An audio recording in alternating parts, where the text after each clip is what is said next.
नमस्कार। इसी parliament session में गवर्नमेंट ने एक बिल इंट्रोड्यूस किया जिसमें कि वो इलेक्शन कमीशन में अपॉइंटमेंट्स के बारे में है। अब क्यों किया गया, इसका पीछे क्या वजह है और इसका आने वाले वक्त में आगे आने वाले जो इलेक्शंस हैं उस पर क्या इम्पैक्ट होगा, इसके बारे में हम विचार करते हैं। पहला तो ये कि आर्टिकल 324 के अंतर्गत, आर्टिकल 324 के अंतर्गत पार्लियामेंट को अधिकार है कि वो इलेक्शन कमिश्नर कैसे बनने हैं, किसको अपॉइंट होना है, ये वो डिसाइड कर सकती है। तो उस अधिकार का प्रयोग करते हुए इस गवर्नमेंट ने ये अमेंडमेंट बिल पेश किया। पिछला अमेंडमेंट बिल 1991 में आया था, जब इलेक्शन कमिश्नर के अलावा दो और कमिश्नर जोड़े गए थे, तो चीफ इलेक्शन कमिश्नर एक हो गया और दो इलेक्शन कमिश्नर हो गए थे। तो अब ये 2023 में करीब 30-40 साल बाद ये एक नया अमेंडमेंट आया है। अब इस अमेंडमेंट के कारण क्या है? मुख्य कारण है अरुण गोयल। अरुण गोयल कौन है? अरुण गोयल हेवी इंडस्ट्रीज के सेक्रेटरी थे गवर्नमेंट ऑफ इंडिया में। नवंबर में वो एक दिन अचानक उन्होंने अपना रिटायरमेंट अनाउंस कर दिया, वॉलंटरी रिटायरमेंट, और उसके तीसरे दिन वो इलेक्शन कमिश्नर बन गए। इसको लेकर काफ़ी हंगामा हुआ, कुछ लोग सुप्रीम कोर्ट पहुंचे, जहां ये बताया गया कि भाई जब ये क्या तरीका है इलेक्शन कमिश्नर अपॉइंट करने का, गवर्नमेंट अपने मन से इलेक्शन कमिश्नर अपॉइंट करते रहती है, अपने लोगों को अपॉइंट करती है, तो इससे इलेक्शन कमीशन की स्वायत्तता, उसकी इंडिपेंडेंस पे असर पड़ता है। तो इलेक्शन कमीशन के मामले में सुप्रीम कोर्ट ने कड़ा रुख अपनाया।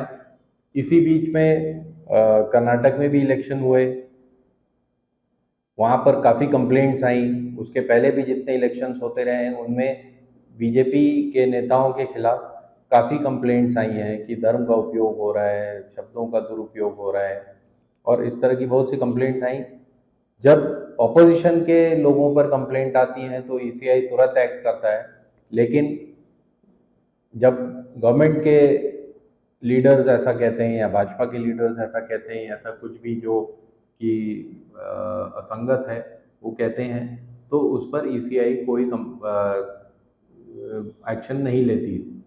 ऐसी भावना हो गई थी। लेटेस्ट उसमें ये था कि अमित शाह ने जो भाषण दिए कर्नाटक के इलेक्शन में, उसको लेकर कांग्रेस ने बहुत सारी कंप्लेंट्स फाइल की थी, जहां उन्होंने मुसलमानों को डायरेक्टली टारगेट किया था, लेकिन उनके खिलाफ कोई भी एक्शन नहीं हुआ।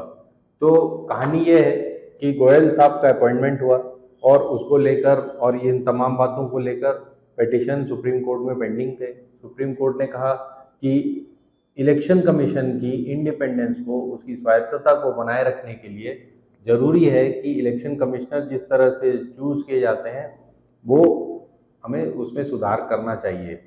उन्होंने सुझाया कि prime minister, leader of opposition और चीफ जस्टिस ऑफ इंडिया, ये एक पैनल, एक सिलेक्शन कमेटी होगी जिनके सामने पैनल से नाम आएंगे और उनमें से सिलेक्शन किया जाएगा। अब ये मामला खुल गया है। किस तरह से खुल गया है? क्योंकि ये गवर्नमेंट ये बिल लेके आई है जिसमें prime minister, leader of opposition और एक कैबिनेट मंत्री इसके सदस्य होंगे। तो नेचुरली 2:1 हो जाता है। तो लीडर ऑफ ऑपोजिशन तो बेकार ही वहाँ पे जगह भरने के लिए पहुंचे हुए हैं।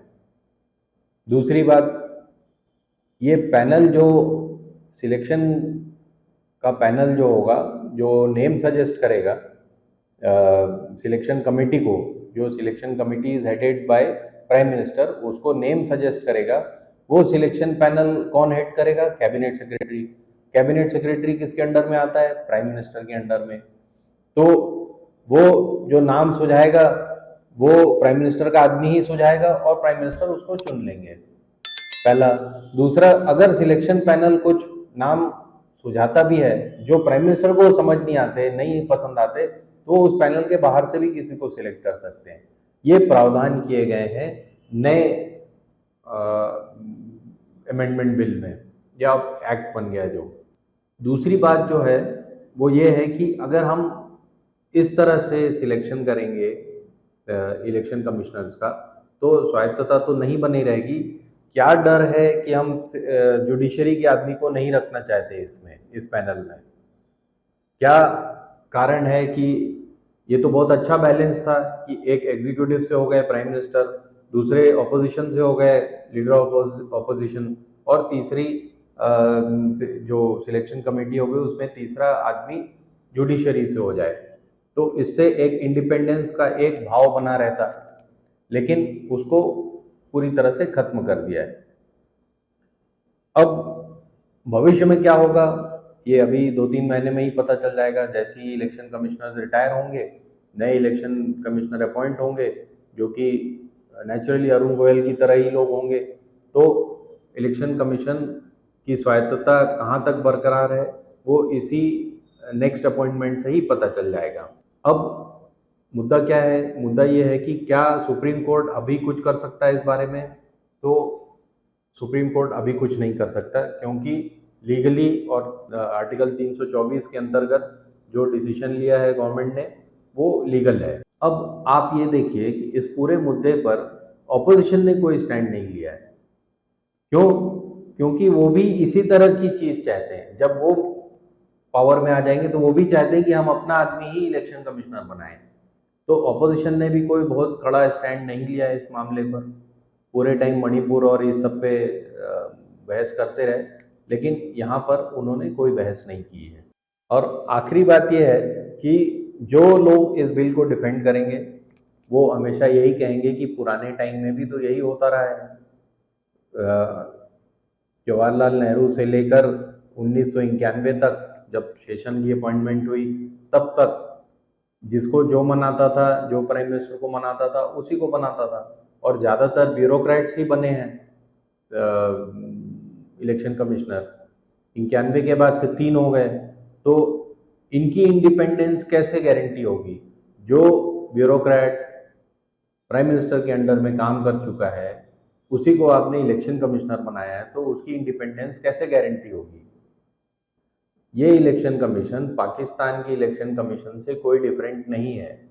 पाकिस्तान में भी इलेक्शन कमीशन जो है वो आर्मी के या जो वो एस्टेब्लिशमेंट कहते हैं जिसे, उसके अंडर में वर्क करता है। और अभी हाल में ही उन्होंने इमरान खान को 6 साल के लिए इलेक्शन लड़ने से निष्कासित कर दिया। तो इस तरह के जो बॉडीज़ हैं, इस तरह के जो इंस्टीट्यूशंस हैं, क्या हम ऐसे ही बनाना चाहते हैं भारत में? क्या हम एक स्वतंत्र इलेक्शन कमिश्नर या इलेक्शन कमीशन नहीं चाहते हैं? इस पर विचार करें और हमें भी लिख भेजें। धन्यवाद। हिंदुस्तान जिंदाबाद।